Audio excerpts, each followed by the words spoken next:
Bonjour, chers élèves! Le but de cette capsule est de vous apprendre comment additionner et soustraire des fractions. Sachez que pour additionner ou soustraire des fractions, il faut qu'elles aient le même dénominateur. Voyons pourquoi. Alors, si nous souhaitons effectuer une demi plus un quart, nous pourrions être tentés d'additionner les numérateurs ensemble 1 plus 1, 2 et les dénominateurs ensemble 2 plus 4, 6 pour obtenir 2 sixièmes. Mais voyons pourquoi cela ne fonctionne pas à partir des dessins. Alors, je représente ici les fractions 1 demi plus 1 quart, et si je les additionne pour donner 2 sixièmes, j'obtiens ce dessin. Ce qui ne fonctionne pas, c'est que les parties ne sont pas égales, donc il ne s'agit pas d'une fraction qui fonctionne. C'est pourquoi nous ne pouvons pas procéder ainsi. Nous devons donc procéder en ayant des fractions ayant le même dénominateur.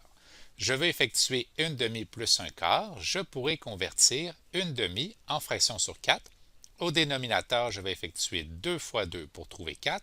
Je dois aussi le faire au numérateur en effectuant 1 fois 2, 2. Donc, 1 demi est égal à 2 quarts et je peux maintenant le représenter.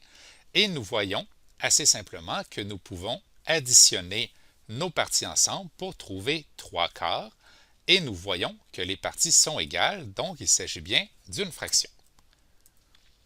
Une fois les dénominateurs pareils, il faut additionner ou soustraire uniquement le numérateur. Voyons des exemples. Alors, je vais effectuer 3 sixièmes plus 2 sixièmes.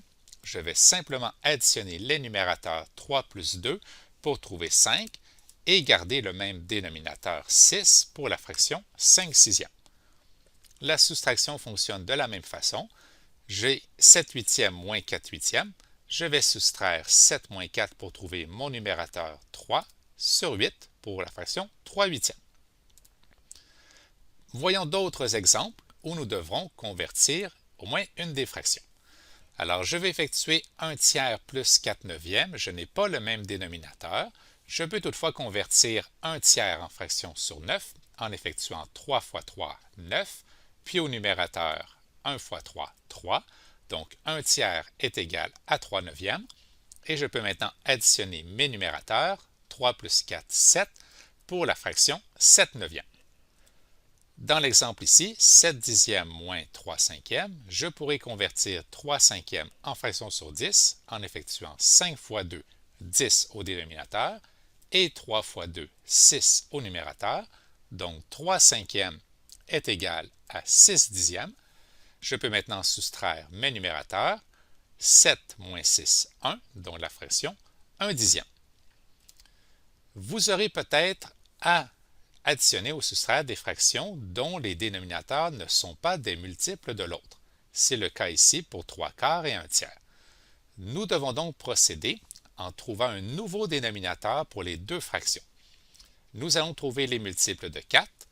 Nous allons aussi trouver les multiples de 3 et nous cherchons un multiple commun à 4 et à 3 et nous trouvons dans la liste le 12. Le 12 sera donc le nouveau dénominateur pour mes deux fractions équivalentes. Je peux maintenant convertir 3 quarts en fraction sur 12 en effectuant 4 fois 3, 12 et 3 fois 3, 9. Pour 1 tiers en fraction sur 12, je vais effectuer 3 fois 4, 12 et 1 fois 4, 4. Je vais maintenant utiliser mes nouvelles fractions sur 12, donc 9 douzièmes moins 4 douzièmes. En soustrayant uniquement 9 moins 4, je vais trouver 5 douzièmes. Donc, 3 quarts moins 1 tiers me donne 5 douzièmes. Et voilà, vous savez maintenant comment additionner et soustraire des fractions.